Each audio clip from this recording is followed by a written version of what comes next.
कपड़े धोने वाली बहू। शादी के पहले से ही विभा को कपड़े धोने का बड़ा शौक था। कभी नल के नीचे तो कभी तालाब के पास। अरे मेरी नीली वाली लुंगी नहीं दिख रही है।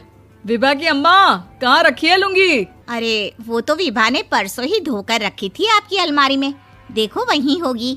वो ना मैंने आज धो दी, मुझे लगा कि गंदी हो गई होगी। अरे कैसे गंदी हो गई थी? उसे तो मैंने पहना भी नहीं। हे भगवान, इस लड़की के कपड़े धोने की आदत से परेशान हो गया हूँ मैं। जितना तो घर में राशन नहीं आता, उससे कहीं ज्यादा डिटर्जेंट पाउडर का खर्चा है। इसकी शादी करवा दो, शादी जाए अपने घर में ही करे काम, फिर चाहे घर के कपड़े धोने हो या पूरे गांव के। हाँ ठीक बोल रही हो, देखता हूँ मैं कोई लड़का। वो दिन भी आ जाता है जब विभा को देखने लड़के वाले आ जाते हैं। लड़की मुझे अच्छी लगी। होने वाली सास कहती है, बेटी अगर कुछ पूछना है तो पूछ लो। वैसे तो हमारी लड़की बहुत ही शर्मीली है, जो बोल दो वो मान लेती है, इसे क्या पूछना होगा। अरे कैसी बात कर रही हो माँ, मुझे इन लोगों के घर रहना है, सवाल तो कई है। हाँ हाँ बेटा, पूछ लो ना, क्या पूछना है। आप लोगों के घर कपड़े कौन धोता है? सास का मुंह बन जाता है।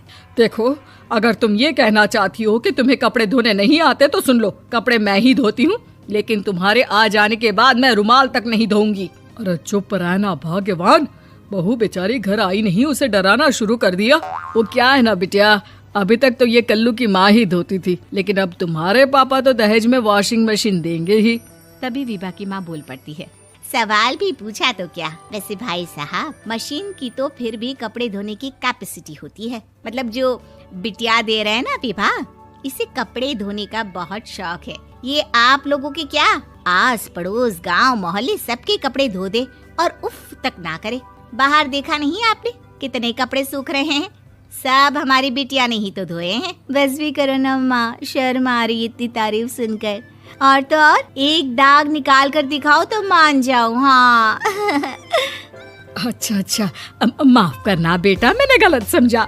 हमें तो रिश्ता बहुत पसंद है। और ऐसे जुड़ जाता है रिश्ता कपड़े धोने का शौक रखने वाली विभा का। उसकी शादी हो जाती है कोयला फैक्ट्री में काम करने वाले कल्लू के साथ। शादी के बाद अचानक विभा चिल्लाती हुई सास के पास आती है। सासू माँ, अरे सासू माँ कहाँ है आप? ये तो धोखा है, धोखा दिया आप लोगों ने मुझे। इसे ससुर के चक्कर के बारे में पता चल गया। अरे तो उसमें तुझे क्यों धोखा मिला है? अरे नल में पानी नहीं आता, कपड़े कैसे कब धुलेंगे? अच्छा, तू पानी नहीं आ रहा उसकी बात कर रही है। तो आपने क्या सोचा? कुछ नहीं। अच्छा, तेरी माँ ने कहा था कि कपड़े धोने का शौक है तुझे, याद आया मुझे। शौक बोलकर कपड़े धोने वाले मेरे जुनून को कम ना आके सासू माँ, कपड़ा धोना मेरा गुरूर है। तभी पति भी वहाँ आ जाता है। अभी मैंने इसे सनी देओल की फिल्म दिखाई है, उसी के डायलॉग मार रही है माँ। अच्छा सुन, साफ बता रही हूँ, पानी सुबह 4 से 6 और शाम को 10 से 12 आता है, समझी? विभा टाइमिंग सुनकर हैरान हो जाती है। ये क्या भूतों का मोहल्ला है? सुबह 4 बजे उठकर कौन कपड़े धोता है? 4 बजे टंकी में पानी जाता है, फिर सारा दिन धोना ना, किसने मना किया? अरे कैसी बात कर रही हैं? 200 लीटर की टंकी में कितने कपड़े धो लूंगी मैं? सुबह ही उठ जाऊंगी मैं। अब क्या था, विभा सुबह 4 से लेकर रात के 12 बजे तक कपड़े ही धोती रहती। एक रोज सास पड़ोस से निकलकर कहीं जा रही होती है कि साथ वाली कहती है, हाँ कल्लू की माँ, जरा ये बताओ कि 2 साड़ी है, 2 ब्लाउज और एक पेटीकोट और एक नाड़े वाला लंबा कच्छा। हाँ तो? अरे तो क्या, कितना लोगी धुलाई ये बताओ। धोबन दिख रहे हैं हम क्या? हमारे पति सरकारी नौकरी से अभी रिटायर हुए हैं और बेटा सुपरवाइजर है कोयला फैक्ट्री में। धोबन समझ रखा है हमें। हाय रे कल्लू की अम्मा, माफ कर दो, वो तो मोहल्ले में यही सब बता रहे थे कि तुमने बहू को कपड़ा धुलवाने के काम में लगा दिया है। सास को पड़ोसन की बात सुनकर गुस्सा आ जाता है। वो घर पहुंचती है जहां घर के बाहर ही इतने सारे कपड़े सूख रहे होते हैं जितने कि किसी धोबन के घर पर। अरे ओ कल्लू की दुल्हन, बाहर निकल। माँ जी यहीं आ जाओ, बाथरूम में चादर धो रहे हैं हम। अरे अभी हम धोते हैं, तुमको बाहर निकलो। ये आस पड़ोस वाले बोल रहे हैं कि हम बहू से कपड़े धुलवा कर उसे कपड़ा धोने वाली बना दिए हैं। अरे छोड़ो ना माँ जी, किन लोगों की बातों में आती हो? आस पास के लोगों का तो काम ही होता है कि वो किसी तरह सास बहू को लड़ा दे। बहू सारे घर के कपड़े धोती है, ये क्या कम है? बोलिए। सास को भी लग जाता है कि वो बहू का ये सनकीपन नहीं छुड़वा सकती, इससे अच्छा है कि खुद ही चुप हो जाए।